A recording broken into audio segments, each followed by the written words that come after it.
المرسلين اما بعد فاعوذ باللہ من الشیطان الرجیم بسم اللہ الرحمن الرحیم۔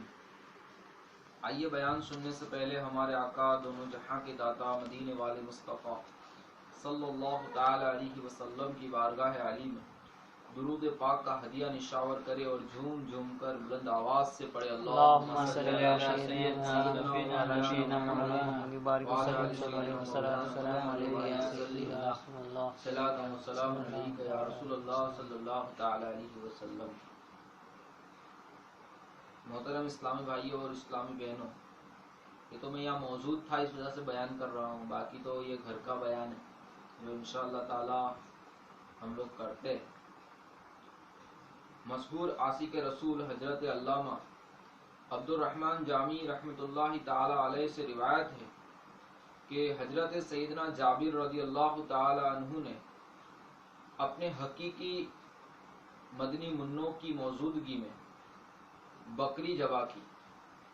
حقیقی مدنی منع یعنی کہ ہگا چھوکرا، دو چھوکرے تھے ان کے، تو دونوں کی موجودگی میں ایک بکری کو ذبح کیا، یعنی کہ اس کو کٹنگ کیا۔ جب فارغ ہو گئے تو آپ رضی اللہ تعالیٰ عنہ تشریف لے آئے تو وہ دونوں مدنی منع چھری لے کر چھت پر پہنچے اور بڑے نے اپنے چھوٹے بھائی سے کہا، آؤ میں بھی تمہارے کو ایسا ہی کروں جیسا کہ ہمارے والد یعنی ابا نے اس بکری کے ساتھ کیا ہے۔ بڑا بھائی چھوٹے بھائی کو بولتا ہے کہ چلو اپنے چھت پہ، چھری لے لی تھی اور کہا کہ جیسا ابا نے کرا تھا بکری کے ساتھ، بڑا بھائی بولتا ہے چل میں تیرے ساتھ بھی ایسا کروں،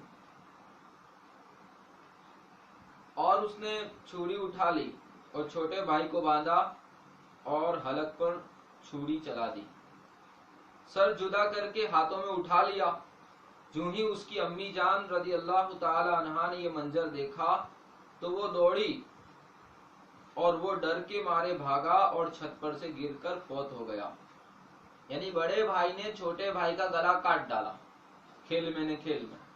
تو اب اس کی امی نے دیکھا کہ میرے چھوٹے بیٹے کا گلا اس کے بڑے بھائی نے کاٹ ڈالا ہے، تو وہ ان کو پکڑنے کے لیے دوڑے، تو وہ لڑکا تھا چھوٹا، چھت پہ تھا، تو وہ ڈر کے مارے دوڑنے لگا، تو دوڑنے میں وہ ڈھابے پہ سے گر گیا، تو وہ بھی مر گیا، یعنی دونوں بھائی مر گئے۔ تو اس ماں کا کیا حال ہوگا جس کے ایک ہی دن کے اندر، ایک ہی لمحے، ایک ہی سیکنڈ کے اندر اس کے دونوں بیٹے مر جائے۔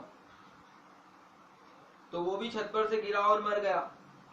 اس صابرہ خاتون نے چیخو پکار اور کسی قسم کا واویلا نہ کیا کہ کہیں عظیم الشان مہمان سلطان دو جہان رحمت عالمیان صلی اللہ تعالی علیہ وسلم پریشان نہ ہو جائے۔ اب جو واقعہ جس دن ہوا تھا اس دن ہمارے آقا صلی اللہ تعالی علیہ وسلم اس گھر کے اندر دعوت کھانے آئے تھے، تو وہ ہمارے جیسی، یعنی ہمارے گھروں میں جو عورتیں، ایسی عورتیں نہیں تھی پہلے مسلمانوں میں۔ ابھی تو ایسا ہوا تو کھا محلہ بھیگی کرنا کہ میرے دو بیٹے مر گئے، یوں ہو گیا، تو ہو گیا، بلکہ انہوں نے یہ سوچا کہ میری اولاد بھلے مر گئی مگر میں میرے نبی کی موجودگی کے اندر ان کو تکلیف نہیں دوں گی، ابھی کمپلیٹ پروگرام ہو جانے دو سب۔ تو انہوں نے کیا کرا کہ وہ دونوں کی لاشیں گھر میں لائے اور اس کے اوپر کپڑا اڑا دیا کہ اللہ کے نبی پریشان نہ ہو، مگر آپ صلی اللہ علیہ وسلم کی نگاہوں سے کچھ چھپ سکتا ہے؟ اور یہ بات ان کے بچوں کے باپ کو، حضرت جابر رضی اللہ تعالیٰ کو، اپنے شوہر کو بھی نہیں بتائی کہ بعد میں بتاؤں گی۔ اب کھانے کا وقت ہوا، حضرت جابر رضی اللہ تعالی عنہ کے سامنے وہ آئے، صدمے میں دل خون کے آنسو رو رہا تھا مگر چہرے کو تر و تازہ رکھا۔ دل کے اندر تکلیف ہو رہی تھی، وہ چہرے کو تر و تازہ رکھا۔ اور جب کھانے کا وقت ہوا آپ صلی اللہ علیہ وسلم تشریف لائے اور کھانا آپ صلی اللہ علیہ وسلم کی بارگاہ کے اندر رکھا گیا، اسی وقت جبرائیل امین علیہ السلام حاضر ہوئے اور عرض کیا، یا رسول اللہ صلی اللہ تعالی علیہ وسلم، اللہ تعالیٰ کا فرمان ہے کہ جابر سے فرماؤ اپنے دونوں بیٹوں کو لاؤ تاکہ وہ بھی آپ صلی اللہ تعالی علیہ وسلم کے ساتھ کھانا کھانے کا شرف حاصل کر لے۔ سرکار علی وقار صلی اللہ تعالی علیہ وسلم نے حضرت جابر رضی اللہ تعالی عنہ کو فرمایا اپنے دونوں فرزندوں کو لاؤ، یعنی اپنے دونوں بیٹوں کو لاؤ۔ حضرت جابر رضی اللہ تعالی عنہ اپنے دونوں بیٹوں کو لینے گئے تو زوجہ نے کہا کہ آپ صلی اللہ علیہ وسلم سے کہہ دیجئے کہ وہ موجود نہیں ہے۔ کیا کہا کہ آپ اللہ کے نبی کو کہہ دو کہ وہ موجود نہیں ہے۔ پھر آپ صلی اللہ علیہ وسلم نے فرمایا کہ اللہ تعالیٰ کا حکم ہے ان کو لاؤ۔ حضرت جابر رضی اللہ تعالیٰ عنہ پھر گئے اور کہا کہ لاؤ میرے بیٹوں کو، کہا ہے اللہ کے نبی بلاتے، اللہ کا حکم ہے۔ تو وہ دکھیاری ماں روتی ہوئی کہنے لگی کہ اب میں کہاں سے لاؤں؟ اور حضرت جابر رضی اللہ تعالیٰ عنہ کو بھی وہ دونوں بیٹوں کی لاش بتائی، اور وہ بھی باپ تھے، وہ بھی رونے لگے کیونکہ ان کو پتا نہیں تھا۔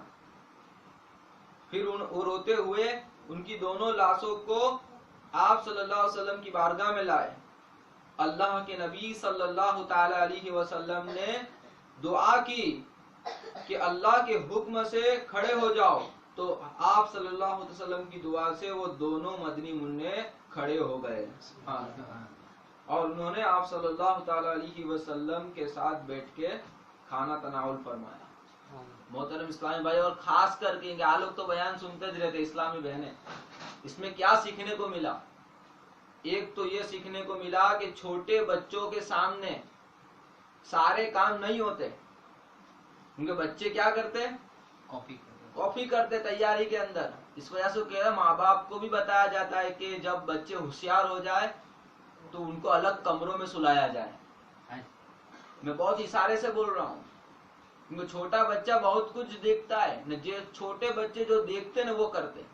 دیکھو وہ جب کھیلتے نا، وہ گھر گھر آپا جس کو بولتے کھیلتے، اس ٹائم پہ ذرا دھیان دئیو، کوئی امی بنتا ہے، کوئی ابا بنتا ہے، کوئی آنٹی بنتا ہے، کوئی یہ بنتا ہے، کوئی وہ بنتا ہے، اور وہ بچے کیا سے کیا کھیلتے ہوئیں گے۔ تو ہر بچوں کے سامنے ہر وہ چیز نہیں ہوتی، جیسے کہ قربانی بھی بچے نے نقل کری نہیں۔ ایک تو ہمارے کو یہ سیکھنے کو ملا، تم ایسا نہ سمجھو آج کل تو ٹی وی کا زمانہ ہے، تم چھوٹے چھوٹے بچوں کے سامنے پکچر دیکھتے تو پکچر میں کیا کیا آتا ہے، تو وہ چھوٹے چھوٹے بچے بھی کریں گے کیا نہیں کریں گے؟ بچوں کی عادت کون خراب کرتا ہے؟ اپنے خراب کرتے ہیں۔ یہ ایک سیکھنے کو ملا کہ چھوٹے بچوں کے سامنے ہر چیز ہوتی نہیں، اچھا کرو چھوٹے بچوں کے سامنے تو اچھا سیکھیں۔ آپ کہتے کہ مارو چھوکرو تو بہت گاڑو بولے છે، હવે બોલે જ નહીં, જયારે ઘરમાં જ બધા બોલતા હોય તો ભાઈ છોકરા બી બોલે। સહી વાત, ઠીક છે। હવે એ લોકોનું કઈ વાંક નથી, વાંક તમારું છે કે તમે અગર હારું બોલ્યા હો, તમે જયારે વઢવાણના ટાઈમે સોચો કે આ નાના નાના છોકરા છે એમને બીજા રૂમમાં મોકલી દો પછી અમે ગાળો બોલીએ, તો છોકરા ના શીખે। ٹھیک ہے۔ اب ایک بات یہ، اب دوسری بات ہمارے کو کیا سیکھنے کو ملی کہ صبر کرنا چاہیے، صبر کرنا چاہیے۔ آج ہمارے اندر تھوڑا بھی صبر نہیں ہے، تھوڑا بھی صبر نہیں ہے۔ دیکھو محبت اس کا نام نہیں ہے کہ خالی میٹھا میٹھا گلے کے نیچے اتار ڈالوں اور کڑوا کڑوا اگل دوں۔ اللہ کے نبی کی جو سچی محبت ہوتی ہے نا، تو قربانی بھی دینے کے لیے ہم پیچھا نہیں ہٹتے۔ تو اپنی اولاد کو آگے کرو قربانی کے لیے۔ اگر تم سب ایسا ہو جاؤ گے کہ ہم قربانی نہیں دیں گے، وہ کہتے ہم قربانی نہیں دیں گے، تو اسلام کے بارے میں سوچے گا کون؟ اسلام کا پرچار کون کرے گا؟ تو صبر کرنا بہت ضروری ہے، ٹھیک ہے۔ صبر کرنے والے لوگ ہمیشہ فائدے میں رہتے ہیں، کیونکہ بے صبری کرنے سے کوئی اپنا دکھ درد دور کر دیتا نہیں ہے۔ یہ صبر کرنے سے اللہ نے قرآن میں فرمایا کہ ہم صابروں کے ساتھ ہیں۔ تو یہ سیکھنے کو ملا، اور یہ سیکھنے کو بھی ملا کہ ہمارے آقا مدینے والے مصطفیٰ صلی اللہ تعالی علیہ وسلم مردوں کو بھی زندہ کر دیتے ہیں۔ جو لوگ کہتے ہیں نا کہ نبی آ نہ کرے، نبی پہلو نہ کرے، اللہ کرے، تو اللہ تو طاقت ہے بھی نبی نے۔ تو ہم سنیوں کا جو عقیدہ ہے وہ کمپلیٹ، ٹھیک ہے۔ تو انشاءاللہ تعالیٰ مجھے امید ہے کہ سب کو بیان سمجھ میں آ گیا ہوگا، ٹھیک ہے۔ تو نبی کی محبت نمبر 1، اولاد سے زیادہ محبت نبی سے ہوتی ہے، شوہر سے زیادہ محبت نبی کے ساتھ۔ ایمان کا تقاضا ہے، ایمان کے لیے شرط ہے کہ اولاد، ماں باپ، ہر چیز سے زیادہ، سب سے زیادہ محبت اگر کسی سے ہوئے انسان کو تو اپنے نبی سے محبت ہو۔ وہ مقابلہ تب ہوگا کہ جب کوئی قربانی دینے کی بات آئے، جیسے ہم لوگ تحریک میں کام کرتے تو 11 بجے کے بعد ٹائم چلا جاوے، اب امتحان کی گھڑی ہے کہ اب ہمارے منہ میں سے کیا نکلتا ہے۔ اگر ہم سچی محبت کرتے اللہ کے نبی سے تو اس کی اولاد کے بارے میں بھی ہمیشہ صحیح